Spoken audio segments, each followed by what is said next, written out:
ಅಮೃತ ಬಳ್ಳಿ ಎಲೆ ಎಲ್ಲಾ ಕಡೆನೂ ಚೆನ್ನಾಗಿ ಬಿಟ್ಟಿರುತ್ತೆ. ಸಣ್ಣ ಪಾಟಲ್ಲೂ ಬೆಳ್ಕೊಳ್ಬಹುದು ಅಥವಾ ನಿಮ್ಮ ತೋಟದಲ್ಲಿ ಕೂಡ ಇದು ಬೆಳೆದಿರುತ್ತೆ. ನ್ಯಾಚುರಲ್ ಆಗಿ ಸಿಗುವಂತ ಈ ಅಮೃತ ಬಳ್ಳಿಯಿಂದ ಯಾವ ರೀತಿ ಸ್ಕಿನ್ ಕೇರ್, ಹೇರ್ ಕೇರ್ ಜೊತೆಗೆ ಹೆಲ್ತ್ ಕೇರ್ ಮಾಡ್ಕೊಳ್ಬಹುದು ಅಂತ ಹೇಳ್ಕೊಡ್ತಾ ಇದ್ದೀನಿ. ನಮಸ್ತೆ, ನಾನು ದೀಪಾ ನಾಗೇಶ್, ಆಯುರ್ವೇದಿಕ್ ಬ್ಯೂಟಿ ಥೆರಪಿಸ್ಟ್. ಹೆಸರಲ್ಲೇ ಅಮೃತನ ಇಟ್ಕೊಂಡಿರುವಂತ ಈ ಅಮೃತ ಬಳ್ಳಿನ ಸ್ವಲ್ಪ ಜಜ್ಜಿಬಿಟ್ಟು ಕಷಾಯದ ರೂಪದಲ್ಲಿ ಕುಡಿಯುತ್ತಾ ಇರ್ಬೋದು, ಅಥವಾ ಬರೀ ಎಲೆಗಳನ್ನೇ ಸ್ವಲ್ಪ ಉಪ್ಪು ಮತ್ತೆ ಮೆಣಸಿನ ಜೊತೆ ಜಗಿತಾ ಇರೋದ್ರಿಂದ ಹೆಲ್ತ್ ಬೆನಿಫಿಟ್ಸ್ ಅಂತೂ ಸಾಕಷ್ಟಿರುತ್ತೆ. ಸಡನ್ ಆಗಿ ಜ್ವರ ಬರುವಂಥದ್ದು, ನೆಗಡಿ, ಕಫ, ಹೀಗೆ ಅಜೀರ್ಣ ತನಕ ಅದನ್ನ ರೆಡ್ಯೂಸ್ ಮಾಡ್ತಾ ಬರ್ಬೋದು. ಇದ್ರ ಕನ್ಸ್ಯೂಮ್ ಮಾಡೋದ್ರ ಜೊತೆಗೆ ನೀವು ಫೇಸ್ ಪ್ಯಾಕ್ ಅಥವಾ ಹೇರ್ ಪ್ಯಾಕ್ ಅಲ್ಲಿ ಕೂಡ ಯೂಸ್ ಮಾಡ್ತಾ ಬರ್ಬೋದು.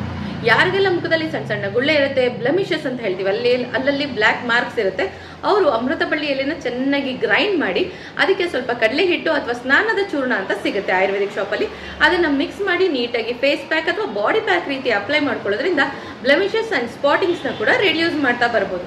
ಎಲ್ಲದಕ್ಕಿಂತ ಇಂಪಾರ್ಟೆಂಟ್ ಅಂದ್ರೆ hair fall reduction and dandruff ನ ಕೂಡ ಇದರಲ್ಲಿ ರೆಡ್ಯೂಸ್ ಮಾಡ್ಬೋದು. ಈಕ್ವಲ್ ಕ್ವಾಂಟಿಟಿಲಿ ಬಸಳೆ ಸೊಪ್ಪು ಜೊತೆಗೆ ಅಮೃತ ಬಳ್ಳಿನ ಚೆನ್ನಾಗಿ ಫ್ರೆಶ್ ಆಗಿದ್ದಾಗಲೇ ಗ್ರೈಂಡ್ ಮಾಡಿಬಿಟ್ಟು ಹೇರ್ಗೆ ಮತ್ತೆ ಸ್ಕ್ಯಾಲ್ಪ್ಗೆ ನೀಟಾಗಿ ಅಪ್ಲೈ ಮಾಡಿ 20 ಮಿನಿಟ್ಸ್ ಬಿಟ್ಟು ವಾಶ್ ಮಾಡಬೇಕು. ನೆನಪಿರ್ಲಿ, ಇದನ್ನ ಹಚ್ಕೊಳ್ಳೋಕ್ಕಿಂತ ಮುಂಚೆ ಕಡ್ಡಾಯವಾಗಿ ತೈಲನ ಅಂದ್ರೆ ಹೇರ್ ಆಯಿಲ್ನ ಅಪ್ಲೈ ಮಾಡಿರಬೇಕು. ಸೊ ಅಪ್ಲೈ ಮಾಡಿ ಇದನ್ನ ಹೇರ್ ಪ್ಯಾಕ್ ರೀತಿ ಹಚ್ಕೊಂಡು 20 ನಿಮಿಷ ಬಿಟ್ಟು ವಾಶ್ ಮಾಡೋದ್ರಿಂದ ಹೇರ್ ಫಾಲ್ ರೆಡ್ಯೂಸ್ ಆಗೋದ್ರ ಜೊತೆಗೆ ಹೇರ್ ಕೂಡ ಸಾಫ್ಟ್ ಅಂಡ್ ಸ್ಮೂತ್ ಆಗಿರುತ್ತೆ, ಸ್ಪ್ಲಿಟ್ ಎಂಡ್ಸ್ ಕೂಡ ಫಾಸ್ಟ್ ಆಗಿ ರೆಡ್ಯೂಸ್ ಆಗುತ್ತೆ. ಸೊ ಇದೇ ತರನೇ ಮತ್ತಷ್ಟು ಹೆಲ್ತ್ ಅಂಡ್ ಬ್ಯೂಟಿ ಅಪ್ಡೇಟ್ಸ್ಗಾಗಿ ಫಾಲೋ ಮಾಡ್ತಾ ಇರಿ ವಿಶ್ವವಾಣಿ ಹೆಲ್ತ್ ಯೂಟ್ಯೂಬ್ ಚಾನಲ್.